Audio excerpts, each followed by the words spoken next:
रात के उस वक्त करीब 2:30 बजे थे। नोएडा के सेक्टर 18 के एक पब से निकलकर नमन और ध्रुव दिल्ली की सर्दी वाली रात में घने कोहरे में हल्के नशे में ड्राइव करके साकेत अपने फ्लैट की ओर निकल पड़े थे। गाड़ी के वाइपर चल रहे थे। नमन को बहुत ज्यादा चढ़ी हुई थी। ध्रुव फिर भी होश में था और आराम से ड्राइव भी कर ले रहा था, जब थोड़ी दूरी पे ही ध्रुव को एक लड़की लिफ्ट मांगने को हाथ लहराती हुई नजर आई। गाड़ी रोके उससे पहले ही वो आगे निकल चुके थे। इतनी रात को एक लड़की ऐसे सड़क पे दिल्ली में ऐसे अकेली, शायद मदद चाहिए हो। यही सोचकर ध्रुव ने गाड़ी रोकी और धीमे धीमे गाड़ी को बैक करने लगा और अंदाजन जहां पर वो लड़की खड़ी थी उतनी पीछे गाड़ी ले जाकर देखा तो वो लड़की वहां थी ही नहीं। ध्रुव को लगा शायद थोड़ा और पीछे थी वो लड़की, इसलिए उसने गाड़ी थोड़ी और पीछे ली, लेकिन लड़की वहां भी नहीं थी। अब ध्रुव को थोड़ा अजीब लगा। उसने गाड़ी का शीशा नीचे किया और झांक के बाहर जहां तक देखा उतना देख के पाया कि वहां दूर दूर तक कोई लड़की नहीं थी। ध्रुव ने शीशा बंद करके गाड़ी वापस स्टार्ट की और घर की ओर चल दिया। बेकार की इस बात से और घर पहुंचते पहुंचते उसका नशा पूरी तरह से उतर गया था। सोफे पे बैठते हुए ध्रुव ने नमन से कहा, मुझे यार और चाहिए, पेट्रोल पंप के पास से लेकर आता हूं, तू पिएगा? नमन को काफी चढ़ी हुई थी। सर में उसे दर्द सा हो रहा था। उसने आधे होश वाली हालत में ही कहा, नहीं यार, बहुत हो गई भाई, तू ही पी अब। ध्रुव हंसता हुआ घर से बाहर निकल गया, जबकि नमन सोफे से उठा और फिर नींबू पानी बनाने को किचन में जाकर नींबू, शक्कर और नमक निकालकर एक जगह रखा ही था जब दरवाजे की घंटी बजी। इतनी रात को कौन हो सकता है? यही सोचकर नमन ने सर पकड़े हुए दरवाजा खोला तो देखा बाहर कोई भी नहीं था। एक झटके में नशा जैसे पूरा उतर गया। सरदर्द से परेशान और चिढ़े हुए से नमन ने दरवाजा बंद करके वापस किचन की ओर कदम बढ़ाए ही थे जब एक बार फिर से डोरबेल बजी। नमन ने एक झटके से गुस्से में दरवाजा खोला तो अरे यार, कार की चाबी तो मैं घर में ही भूल गया। यह कहता हुआ ध्रुव नमन के सामने से उसको बिल्कुल नजरअंदाज करता हुआ सीधा अंदर के कमरे में चला गया और दरवाजा बंद किए बिना ही उसके पीछे पीछे नमन भी अंदर तो गया, लेकिन कमरा तो खाली पड़ा था। ध्रुव कमरे में था ही नहीं। नमन के सामने ध्रुव अभी अभी कमरे में तो घुसा था, लेकिन उसे जमीन खा गई या आसमान निकल गया। एक ही पल में कहां गया? कमरे की खिड़कियां सारी बंद थी और कोई बाथरूम या दूसरा दरवाजा भी नहीं था बाहर जाने को। नमन ने जेब से तुरंत फोन निकाला और ध्रुव को फोन मिलाया और ध्रुव के फोन उठाते ही नमन ने कहा, तू कहां है? अभी अभी कमरे में मेरे सामने से गया और कहां गायब हो गया? ध्रुव नमन के मुंह से ये सारी बातें सुनते ही जोर से हंसा और कहा, भाई जब हजम नहीं होती है तो इतनी पीता क्यों है? मैं गाड़ी में हूँ, माल लेने गुड़गांव जा रहा हूँ। यकीन नहीं होता तो ये ले, सुन ले। अब हुआ यकीन? नशे में ऐसा होता है भाई, चल सो जा। नमन ने भी सोचा सही ही है, चढ़ी तो थी उसे बहुत ज्यादा। फोन रख के जब वो वापस किचन में जाने को पलटा तो कमरे से निकलकर उसने जो देखा उससे उसका बचा खुचा नशा भी उतर गया और घबराहट ऐसी जो उसके बदन पर चींटियों की रेंगने जैसा एहसास दे रही थी, क्योंकि जो मेन दरवाजा नमन खोला छोड़कर आया था वो बंद पड़ा था और कुंडी अंदर से लगी थी। और किचन में जाने पर पाया जो नींबू पानी नमन ने बनाना शुरू भी नहीं किया था वो पूरी तरह से बना हुआ उसके सामने रखा था। नमन घबराया हुआ तो था, लेकिन डरने या घबराने से ज्यादा उसे अपने नशे से परेशानी हो रही थी। नमन ने ग्लास उठाया और किचन के सिंक में उड़ेल दिया। नींबू पानी सिंक से तो उतरा, लेकिन आवाज ऐसी आने लगी जैसे नींबू पानी पाइप से नाले में नहीं किसी के हलक में जा रहा था और खून दर खून उसे कोई पी रहा था। नमन के हाथ से ग्लास छूटकर सिंक में गिर गया और वो वहां से उल्टे पांव बाहर की ओर भागा। उसने घर के मेन दरवाजे को खोलने की पूरी कोशिश की, लेकिन मेन दरवाजा बाहर से बंद पड़ा था। नमन का सारा नशा एक झटके में उतर गया। इस वक्त सर दर्द नहीं, आते हुए बेहिसाब पसीने की वजह से नमन ज्यादा परेशान हुए जा रहा था। दरवाजा हो न हो ध्रुव ने ही जाते वक्त बंद किया होगा। तुरंत जेब से फोन निकालकर नमन ने ध्रुव का नंबर मिलाया और ध्रुव के फोन रिसीव करते ही नमन उस पर बरस पड़ा। तू दरवाजे को बाहर से बंद करके क्यों चला गया? हाँ, क्या मेरी जान पे बनी हुई है और तू पता नहीं कहां है? ध्रुव ने बस इतना सुना और सुनते के साथ ही उसने भी चिल्लाते हुए कहा, अबे रात भर रोज इतनी पिएगा तो ऐसे ही पागलों जैसी बातें करेगा तू। मैंने दरवाजा बंद नहीं किया है, समझे नशेड़ी? और सुन, तू डर मत, मैं 5 मिनट में घर पर। अपनी बात ध्रुव पूरी भी नहीं कर पाया, क्योंकि नमन की चीख इतनी तेज थी फोन पर कि ध्रुव के हाथ से छूटकर फोन गाड़ी में ही गिर गया। अगले 5 मिनट में ध्रुव घर के सामने था।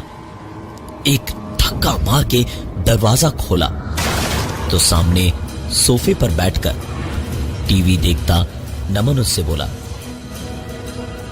अबे क्या हुआ, दरवाजा तोड़ेगा क्या? ध्रुव ने हांफते हुए उससे कहा, अबे तू बिल्कुल ठीक है, फिर चीखा क्यों था फोन पर अभी?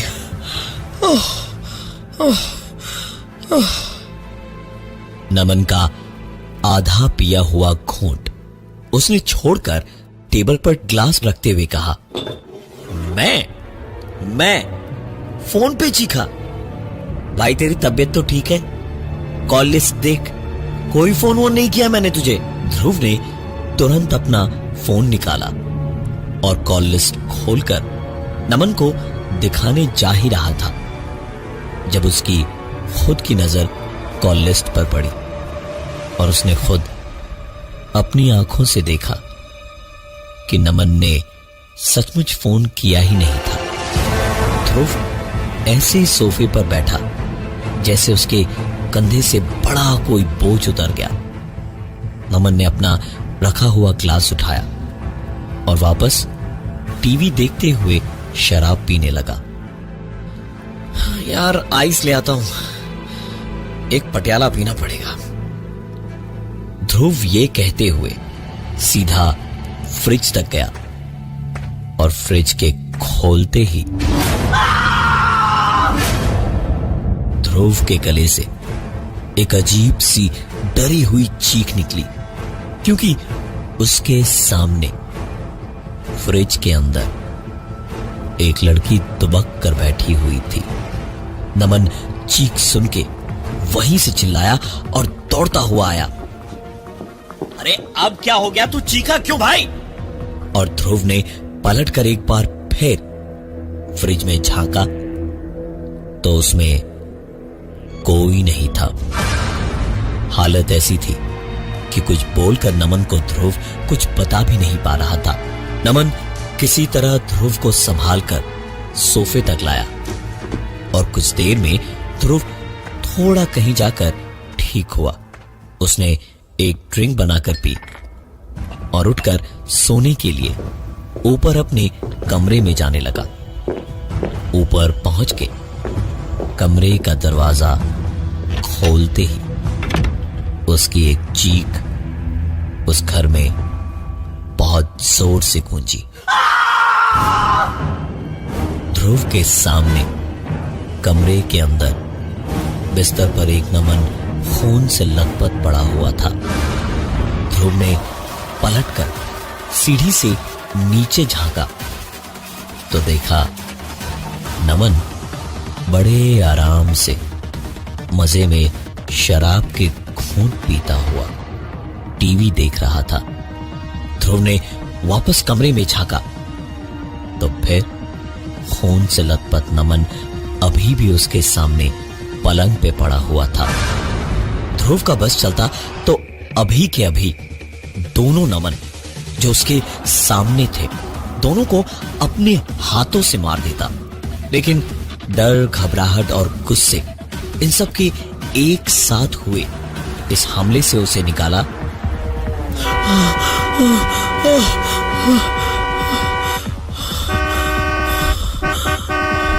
एक कार के हॉर्न से हाफते हुए अचानक जैसे ध्रुव की नींद टूटी तो उसने देखा गाड़ी किनारे ही लगाए हुए वो सो गया था।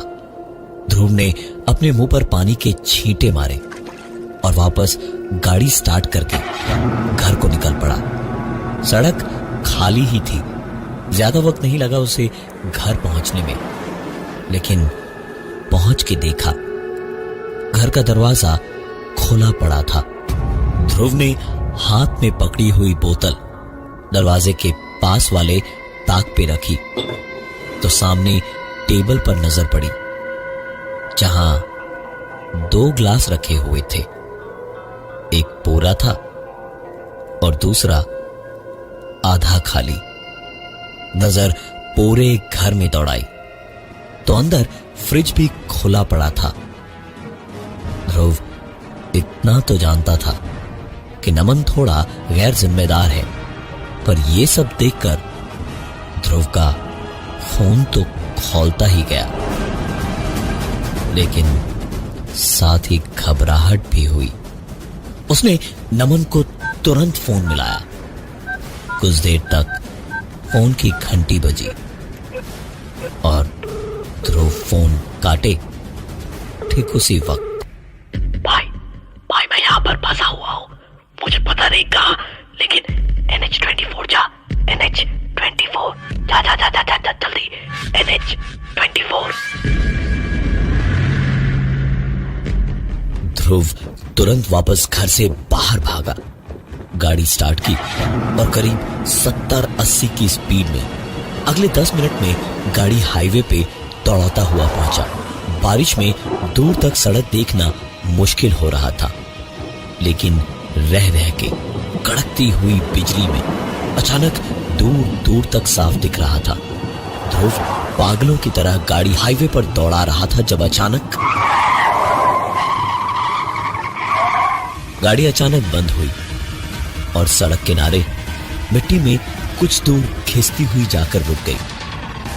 ध्रुव को तकरीबन 5 मिनट बाद अपनी बेहोशी से होश आया तो बाहर निकल के उसने गाड़ी से निकलते हुए धुएं में बॉनेट खोला और अंदर देखने लगा।